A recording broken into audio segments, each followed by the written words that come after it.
Hey everyone, welcome to this week's Snek Talk. Since we've already covered Pokemon and Digimon, I'm going to do a little bit of self-indulgence and talk about Monster Rancher this week. I know that's surprising, and you guys might be surprised equally to know that I really love Monster Rancher. Did you know that? But I want to start with what sucked me into it at first. And really, that was the anime. I had not actually known the games existed, even though I had a PS1, but I didn't know the games existed because there was basically no advertising for them here in North America. By that point, I was already a fan of monster games. I loved Pokemon. I loved Digimon. I was really, I think Metabots came out around that same time, which had a lot of similar themes and motifs. But what made Monster Rancher really distinct for me is really it had much more mature themes, and like monsters could actually die, and they did, like, a lot. It was actually had quite the body count in this anime, and they didn't try to have their cake and eat it the way Digimon did in some respects, where it's like, oh, if a Digimon dies, its data disk gets recirculated and they get to come back and everything's fine. No, they die. They died, and that was game over. And they did this thing with the called lost discs, where like these weird roots would just kind of like appear and hold the disc in place like a tombstone, which, even though it's less morbid than like leaving a corpse, it was still a shockingly dark kind of iconography for an anime ostensibly aimed at kids. And even then, it still chose to tackle things that were darker still than even Digimon did, which already took itself more seriously than Pokemon did. A good example of this I mentioned way back a year ago in my Monster Rancher 2 review, the Baku episode, which I believe is early in season 2, I want to say, where Genki and his friends arrive at this town that's already been destroyed by Mu's army, and this Baku, this huge dog monster, and Genki ends up becoming friends with him, and you actually see this Baku like fight to the death, literally to the death, to protect them. And you actually see inside this town where they had his family portrait, and the Baku's former owner looked a lot like Genki. And it was like, wow, that episode tore my heart out when I was, a little kid back in middle school. It was really something else. No other anime that aired on like afternoon weekday TV had the guts to try to do that kind of storytelling. Actually, let me back up a little bit and talk about the anime from front to end. I did a little bit of this discussion already in that Monster Rancher 2 review, but it needs to be reviewed a little bit more because between now and then, I actually got the DVD box set of the Monster Rancher anime, which thankfully was all one box instead of split up over 3 like the dubbed version was. I have the subtitled version with the original audio tracks. Now, apart from just the opening and ending themes, which are of course different, the actual like battle music is different. I don't know why they changed that, since it's actually way better in the original version. Tiger in particular gets a really cool kind of feudal Japan inspired battle theme that cues up during his really cool action segments. And these are really fantastic audio work, and the voice cast is fantastic, both dub and sub. I'm not going to rank one over another. And really, Monster Rancher was kind of an isekai before the isekai boom, though a lot of the power fantasy, a lot of the pretension stripped away. Jokes aside, Genki as a protagonist is much better than protagonists of this genre. And I talked about this a little in the review, but I realized after the fact I didn't really clarify what I meant. A lot of the time when video games around that time, the late 90s, early 2000s, were getting adaptations, what they would do is the video game characters would come to our world and have to live in boring reality, which it resulted with things like Goemon's animated series, which was boring. Nothing particularly really cool happens, and it got worse once they removed Sepekumaru as the villain. It's like, oh, we have to live in boring modern-day suburbia. And later on, Sonic X, which amusingly enough is done by TMS, the same animation team that did Monster Rancher, they did the exact same thing. Sonic is transported to this boring, real human world, and Monster Rancher did pretty much the opposite, sending someone from our world into the game instead, and I think it's much better for it. While a lot of aspects of the Monster Rancher world are not decidedly unique, it's based very much on a sort of a technologically schizophrenic medieval European kind of aesthetic. But Genki, being of very modern sensibilities, and like throughout the first episode, he's kind of analyzing monster attacks because he's just so used to seeing them in the context of the game.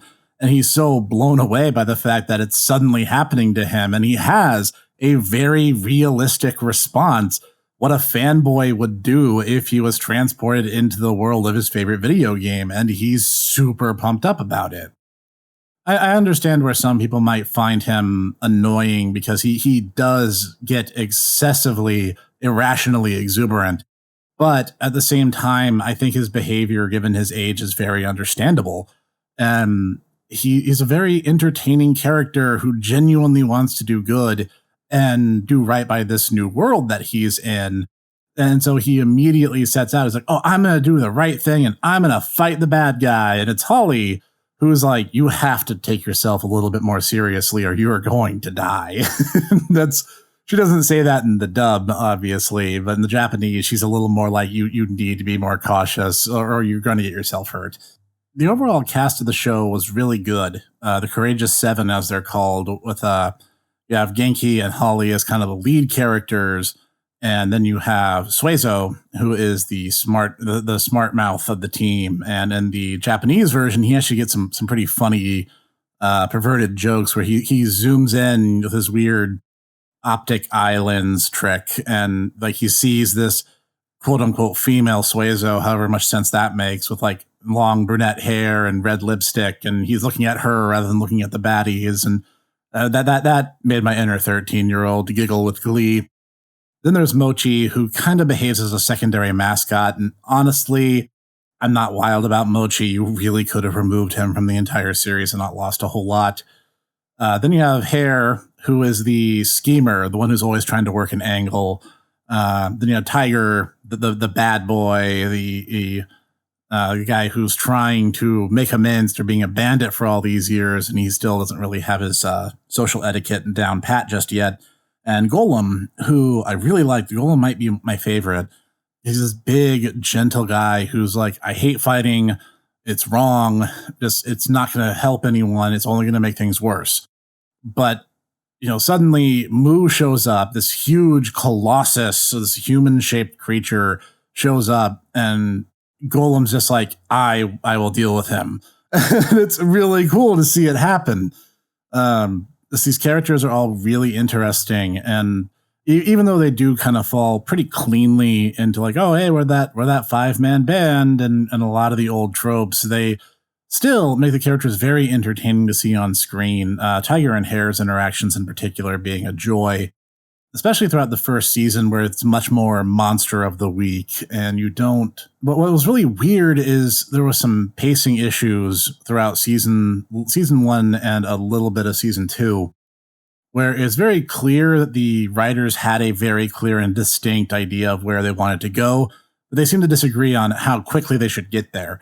So you start the series and it takes kind of 8 or 12 episodes, something like that, to get to Pixie, who is the first of the Four Kings motif. And then she's defeated over the course of like a 3-episode to be continued series of episodes that you have to watch chronologically for them to make sense.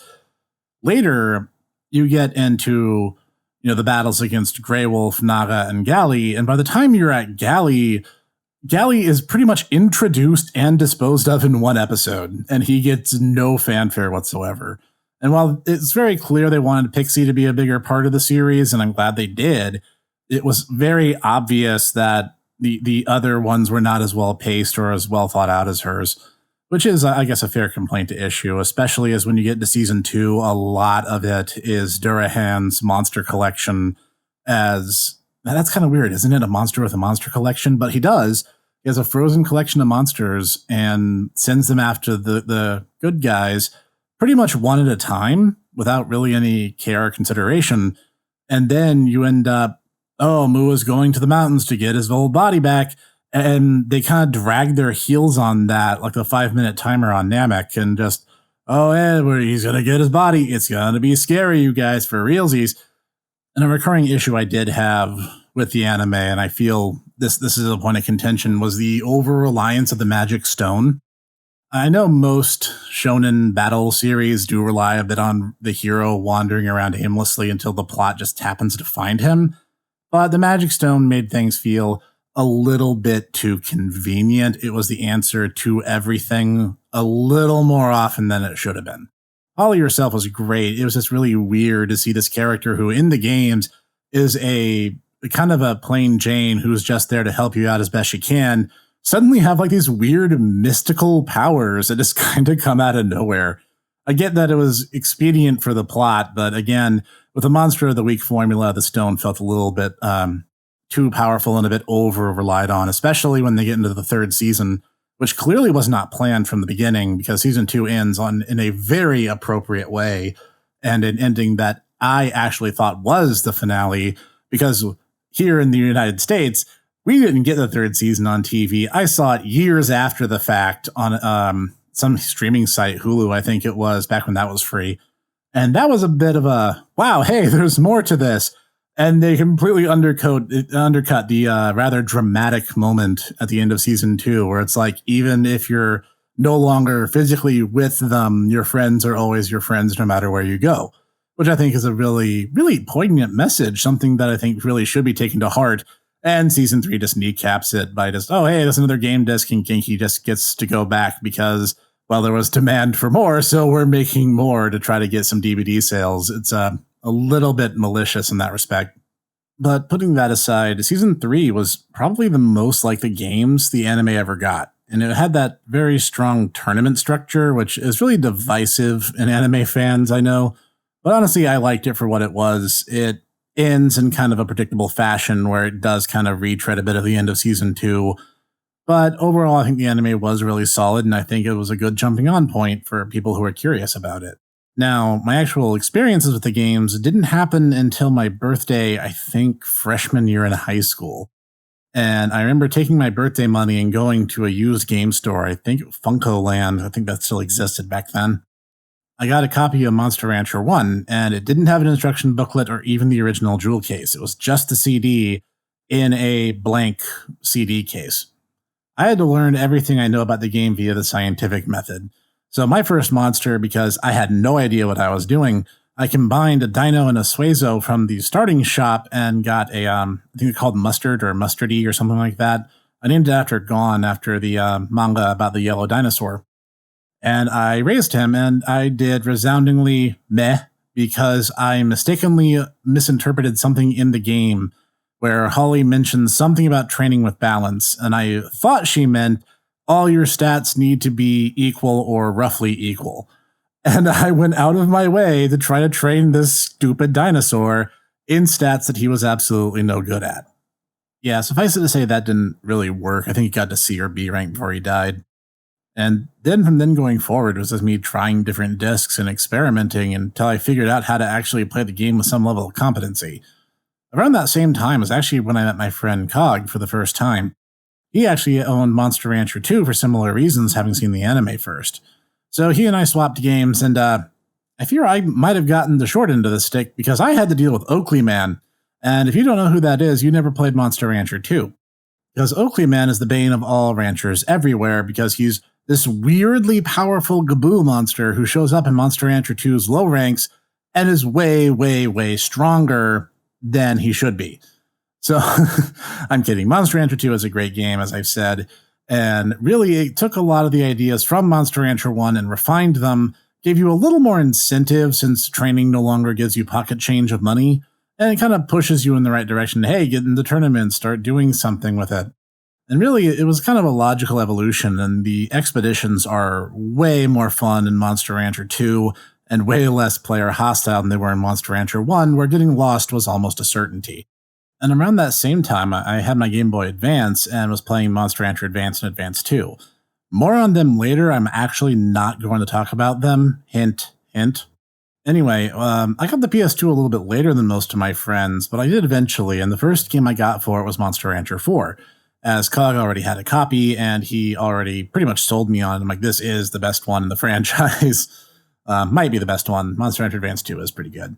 Anyway, Monster Rancher 4 is just a fantastic game, and it took a new angle on some familiar concepts, had great art direction, great sound, great gameplay, really loved the customization options, and really, I think the only game that refined the engine more than that was Monster Rancher DS, because it pretty much, DS had to undo a lot of stuff that Evo did, but I'm getting ahead of myself because around a couple of years after Evo had debuted, that was when the Koei Tecmo merger went into effect. Around that same time, they announced a game, Monster Racers. And that confused a lot of people, to say the least. People were kind of thinking that, oh, what if this is a new Monster Rancher game or a spinoff? It wasn't. It was a decent enough monster game that ran on a very unique principle where the monsters, rather than battling each other, were inclined to race each other. Decent enough title. I might review that someday. But not too much longer after that, I was in college, actually, was when Monster Rancher DS first came out. Monster Rancher DS feels more like it was a sequel to Monster Rancher 2 than it was to Monster Rancher 5, or Evo. This is both a good and bad thing. The mechanics were simplified a bit down to how they looked in Monster Ranchers 1 and 2. The problem with that was you lost the robust training options available in Monster Rancher Advance and Advance 2. You had only 10 training options, most of which weren't optimal for raising tanks, so tanks, once again, were completely worthless, and the metagame was all about squishy wizards and just being super fast. Not helped, of course, by the fact that the new version of heavy training was this weird board game thing, and depending on which board you went to and what season you went to it, you could pretty much max out your stat in like one visit, and it became really, really exploitable after a certain threshold. And the thing that annoys me the most is Monster Rancher DS introduced a potential system showing you what this monster's upper echelon would really look like based on a star system. 1 star, 2 star, 3 star, and then I think it went moon, sun, galaxy, universe, double universe, and so on and so forth. And pretty much anything you did, raising the monster, battling with your monster, all that pretty much raised it by like 1 or 2 or 3 points every time you did it. And the only thing in the game that could lower its potential was if, for whatever reason, whether you turned the game off or whether your DS ran out of battery, was to basically cut the game off without going through the save and quit option, which was the only way to save, by the way. They tried to stop people from save scumming, which was a proud tradition of all ranchers everywhere, except for Monster Rancher DS, because that was a negative 50 to that invisible potential number of the monster. And I'm like, this is actually kind of abusive. What do you do in the event that you don't have your charger with you and your battery's about to die and you're just kind of stuck, and then you're just screwed because your monster is not going to be viable for fusion potential after a minus 50 hit. You're not going to have enough time to rebuild what was lost, let alone get the full potential out of the monster that you should have. Now, I've heard a few people try to come up with workarounds to it, but the fact that they did that is kind of asinine to me. It's like, who cares? Why are you trying to force the game and then dictate the terms upon which the game is played? I never really agreed with that kind of mindset. And MRDS did one thing that I think was actually really brilliant in that it had defensive squares. If you had an empty slot in your attack reel and you were standing in that distance from your opponent, that space, because there was no attack, would actually bolster your defense and dodge rates. That was actually really clever. And pretty much if you had Monster Rancher 4's combat engine with the countering system, the elemental customization, and then added that one mechanic from Monster Rancher DS, you would pretty much have the best possible result for a Monster Rancher combat system pretty much in the entire franchise, let alone for any individual game. Am I going to review Monster Rancher DS? Yes, not immediately. Sometime in the future, you can look forward to that. So in summary, let's talk about some minor things, like one of my favorite monsters. Number 1, bar none, Monster Rancher 2's Undine. The fact that they made it a pixie subtype is kind of asinine, I'd argue. The two species really aren't much alike. They have similar stat growths, but Undine is just way better, honestly. And part of it was, I think she was kind of a goddess tier monster alongside Durahan and Phoenix, were I think like the big three of Monster Rancher 2. And honestly, Phoenixes get to still be a thing because they were a big deal in the anime. Durahans are still a thing, probably for similar reasons. But Undine, oh, well, you're just a pixie subtype now. No, that's stupid. Make Undine its own individual species, and that way you'll at least have a small apology for Monster Rancher 3's art style sucking so hard that it wounded the rest of the franchise as a whole. Beyond that, in terms of series staples, my favorite's probably Tiger. Tigers are awesome. They are fantastic creatures, and I think it's really funny that the anime chose Tiger as like the scarred lone wolf type creature. Tigers are big puppies who love people and honestly are the most gregarious among monsters. I think it's really funny that they did that. Another one that needs to return is Worm. I like Beaklon. I think Beaklons are cool, but worms are their own species and deserve to continue to be treated as such. I don't like the fact that Beaklons effectively replaced worms. I think that was kind of a misstep in terms of series direction. Worms themselves are super cool, and there's obviously a fandom for them. So it's kind of a shame that like that one disappeared, though like Monster Rancher DS and Advance 2 made it a point to bring back guys like Monel and Galley who had been missing for a long time. There's really too many to name, and several that only got to show up in one game. Metal Nurse springs to mind, though I really like Hanger. I think those are both fantastic creatures. Dragons are great because, I mean, who doesn't love having a pet dragon doing your own bidding? But as for the future of the franchise, that's really the big question mark. And I'll be honest, it's not looking great. I was not impressed by their offering a mobile game port of Monster Rancher 1.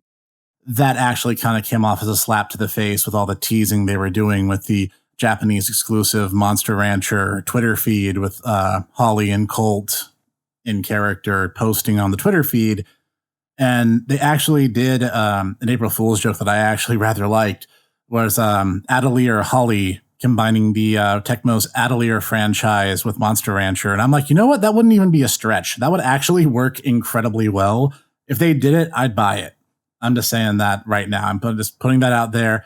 You can quote me on it. Now, what I'm hoping they're really doing is using that mobile port of MR1 as a litmus test to see if fan interest is still present. I'm hoping, because they just announced there's going to be free DLC content updates that include easier ways of doing player versus player tournaments. And they're even talking about adding a new species to Monster Rancher 1 that wasn't in the original game. So it sounds like they're using this platform as an opportunity to build upon that which came before. I hope they do. I really, really hope they do. And I hope that this port is used as a means of building up a Monster Rancher 6. Will it happen? Only time will tell, but I'll be honest, it's been a long time since Monster Rancher DS, and even longer than that since Monster Rancher 5. So I'm cautiously optimistic. I'm hoping more comes of it. If we have to, re-release the games one by one, I hope at the very least we get a Monster Rancher Legacy Collection, like the first 5 games on Steam or something. That could be pretty cool. This is the Hipster Snek, and I'm signing off for now. Join us next week for more monster games as we wrap out the merry month of monster games of May. And I'll see you there.